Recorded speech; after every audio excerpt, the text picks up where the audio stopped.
మొన్న యువత పోరు అని చెప్పి వైఎస్ఆర్సీపీ ప్రభుత్వము పెట్టారు. ఒక చాలా పెద్ద ఎత్తున కార్యక్రమం పెట్టుకోవాలని చూసుకున్నారు, కానీ ఒక కార్యక్రమం నిర్వహించారు. దాంట్లో భాగంగా కొంతమంది నాయకులు అనవసరంగా పిచ్చి పిచ్చి మాటలు మాట్లాడుకుంటూ, మరి మొన్న ఎవరో సిద్ధార్థరెడ్డి వచ్చి మాట్లాడాడు. పాపము స్క్రిప్ట్ రాసిన వాళ్ళు ఒక రోజు ముందు స్క్రిప్ట్ ఇచ్చినట్టున్నారు, బాగా చదువుకొని వచ్చి మాట్లాడుతున్నాడు. చాలా నెలల నుంచి పాపం ఆయనకు యూట్యూబ్లలో, ఫేస్బుక్లలో, సోషల్ మీడియాలలో షేర్స్, లైకులు రాక మళ్ళీ ఇప్పుడు వచ్చి నోటికి వచ్చిన మాటలు సీఎం గారిని, పవన్ కళ్యాణ్ గారిని, లోకేష్ అన్నను అందరినీ మాట్లాడడం అనేది నేను ఖండిస్తున్నాను. ఈరోజు ఆ రోజు అన్నాడు కార్యకర్తల గురించి మాట్లాడుతున్నాడు. 9 నెలలుగా మరి కార్యకర్తలు నమ్ముకున్న కార్యకర్తలు చాలామంది ఉండొచ్చు అతనికి. మరి 9 నెలలుగా కార్యకర్తలని గాలికి వదిలేసినాడు. మరి కార్యకర్తల గురించి మాట్లాడే అర్హత ఇట్లాంటి రౌడీ నాయకులకు ఉందా అని నేను ప్రశ్నిస్తున్నాను. ఆనాడు ఏమన్నారు, కార్యకర్తలను అరెస్టులు చేస్తున్నారు. అరెస్టుల గురించి పాపం ఈయన మాట్లాడుతున్నాడు. నేను నిన్నాను కార్యకర్తలతో, వాళ్ళు అధికారంలో ఉన్నా కూడా, వైసీపీ అధికారంలో ఉన్నా కూడా నేను నిన్నాను, నా కార్యకర్తల వెంట నేను పోరాడినాను. వాళ్ళపైన కేసులు పెట్టినా, వాళ్ళపైన ఎన్ని దౌర్జన్యాలు చేసినా నేను నిన్నాను. అట్లా నేనే కాదు, కార్యకర్తను కాపాడుకున్నారు అధికారంలో లేకపోయినా అంటే అది కేవలము Telugu Desam party, Janasena, BJP party ముగ్గురు కూడా కాపాడుకున్నారు తప్ప వీళ్ళు కాదు. గెలవంగానే, మేము అధికారంలోకి రాగానే భయపడి పారిపోయే వాళ్ళు ఈరోజు కార్యకర్తల గురించి మాట్లాడుతున్నారు. మరి ఆనాడు నా పైన కేసులు వేసినప్పుడు లేదా, అక్క అని కూడా లేకుండా ఆ రోజు లోకల్ బాడీ ఎలక్షన్స్లో మేము గెలుస్తామని చెప్పి మా నాయకులను, తర్వాత సర్పంచ్ క్యాండిడేట్ని అందరినీ కిడ్నాప్ చేసి అనవసరంగా తప్పుడు కేసులు నా పైన పెట్టినప్పుడు కేసుల గురించి మరి మీరు మాట్లాడుతుంటే చాలా గమ్మత్తుగా ఉంది. ఎప్పుడైనా ఆలోచన చేయండి. ఏదో అంటున్నాడు ఫుల్ అని, ఏదో ఫుల్ బాటిల్ అని అలవాటైనట్టుంది వాడికి, ఫుల్ అని ఏదో డైలాగులు వేస్తున్నాడు. మరి ఎవరు మాట్లాడుతున్నారు దీని గురించి? మళ్ళా అంటారు, అందరూ జగన్ గారు మళ్ళీ రావాలి అని అనుకుంటున్నారంట. ఎవరు అనుకుంటున్నారు నాయన జగన్ గారు మళ్ళీ రావాలని? అసలు మీరు నియోజకవర్గాల్లో ఉంటే కదా జగన్మోహన్ రెడ్డి మళ్ళా రావాలా వద్దా అని అనడానికి. దేనికి రావాలనుకుంటున్నారు? డ్రగ్స్ ఫుల్గా అంతా మొత్తము ఎక్కడ పడితే అక్కడ విచ్చలవిడిగా అమ్ముతూ ఉంటే దానికోసమా? కల్తీ మద్యము అమ్ముకుంటే లివర్లు చెడిపోయి అది ఎంతోమంది ప్రాణాలు పోతుంటే దానికోసమా మీరు కావాలనుకుంటున్నారు? లేదంటే యువత పాపం 10th క్లాసు, ఇంటర్మీడియట్ పూర్తయిన యువతకు ఏదో ఇస్తాము, 5,000 జాబులు ఇస్తామని వాలంటీర్ జాబులు ఇచ్చి వాళ్ళ బ్రతుకు, వాళ్ళ భవిష్యత్తుని నాశనం చేసినందుక మళ్ళీ జగన్ గారు కావాలా వీళ్ళకు? లేదంటే రాజధాని కూడా ఏమీ చేయలేకపోయినారు. ఒక రాజధాని లేదు 5 సంవత్సరాల్లో. మళ్ళీ పోలవరం ప్రాజెక్టు గురించి మాట్లాడతారు. అసలు అవగాహన ఉందా? చదువుకున్న వాళ్ళు, చదువుకోని వాళ్ళు కూడా ఈరోజు ఇన్ని పెద్ద మాటలు మాట్లాడుతుంటే నిజంగా ఆశ్చర్యంగా ఉంది. ఎప్పుడైనా గుర్తుపెట్టుకోండి, పెద్దవాళ్లకు మర్యాద ఇవ్వడం నేర్చుకోవాలా. అంతేగాని మర్యాద లేకుండా ఒక సీఎంని, డిప్యూటీ సీఎంని, ఎడ్యుకేషన్ మినిస్టర్ని మాట్లాడితే మాత్రము నేను ఊరుకునేది లేదు. మీరు ఏమన్నా అనుకోండి, మాకు చేసిన అన్యాయం గురించి మర్చిపోయినట్టున్నాడు మహానుభావుడు. మళ్ళీ ఏందో కొండను బద్దలు కొట్టి ఎలకను పట్టినట్టు అంట. మీరు చేసిన అవినీతి కొండలేమి బద్దలు కొట్టాల్సిన అవసరం లేదు. మీలాంటి ఎలకలను పట్టాలంటే కొండలు అవసరం లేదు నాయన. మా లాంటి సీఎం గారు ఉంటే అన్యాయం ఎక్కడైతే జరిగిందో అక్కడ వాళ్ళను ఖచ్చితంగా శిక్షిస్తారు. వాళ్ళకి ఇంకోసారి జరగకుండా మేము వెంట ఉంటామని నేను ఈరోజు తెలియజేస్తున్నాను.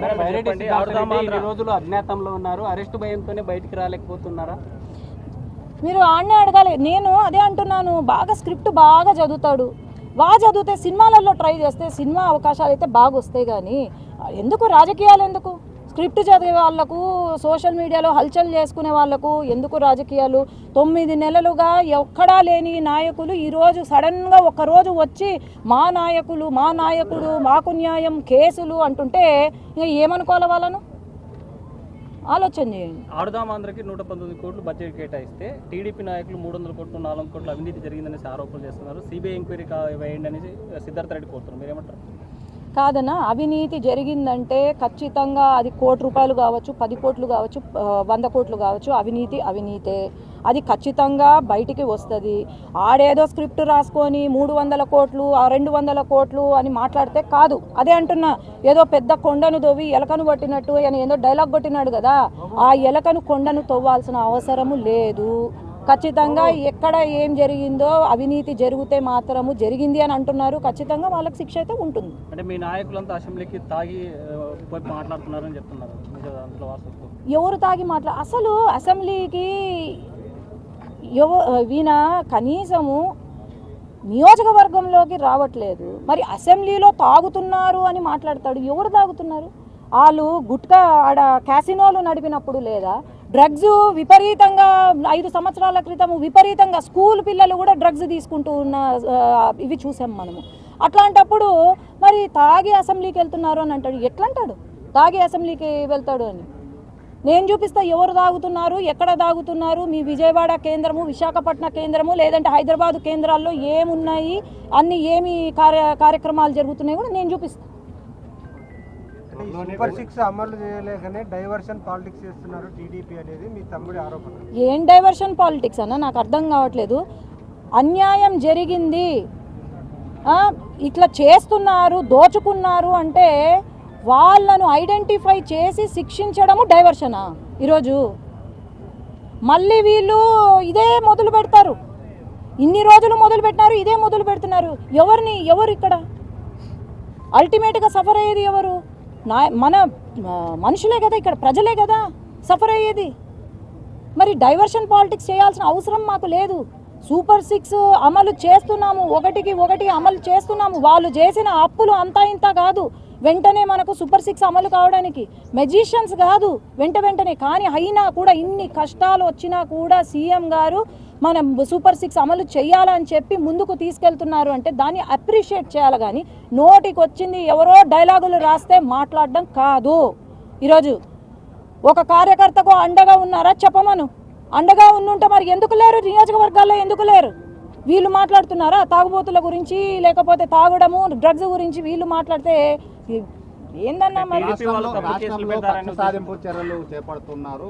కూటమి ప్రభుత్వం వచ్చిన తర్వాత అందరిని అరెస్ట్ చేయడము, రాజకీయ కక్ష పెట్టుకొని ఇలా చేస్తున్నారు అనేది ప్రతిపక్షం ఆరోపిస్తుంది. మరి నీకు ఒక ప్రశ్న, నువ్వు ఇది అడిగినావు కాబట్టి, నీ అమ్మను, మీ చెల్లిని, లేక మీ అమ్మనే అనుకో, ఎవరైనా ఏమన్నా అంటే నువ్వు ఊరుకుంటావా చెప్పు?